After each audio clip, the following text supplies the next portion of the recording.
twungurana ubwenge turasanga ariho nyine twabonera ubugingo. Irembo rifunganye ni Yesu inzira y'ukuri, amahitamo meza no kuyoboka umwami Yesu. Nimufate ibitabo byanyu dusome twungurana ubwenge turasanga ariho nyine twabonera ubugingo.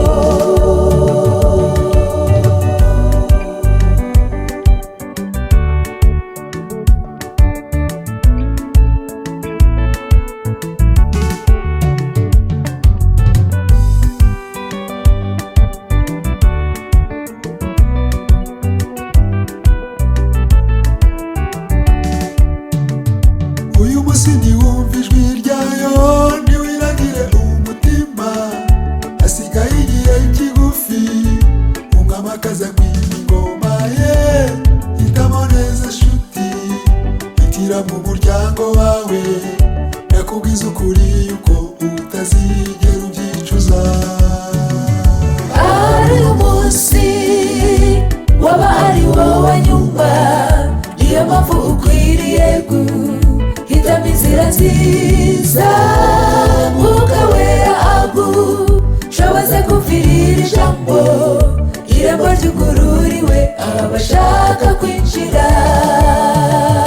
Irembo rifunganye ni Yesu inzira y'ukuri, amahitamo meza no kuyoboka umwami Yesu. Nimufate ibitabo byanyu dusome twungurana ubwenge turasanga ariho nyine twabonera ubugingo. Irembo rifunganye ni Yesu inzira y'ukuri, amahitamo meza no kuyoboka umwami Yesu.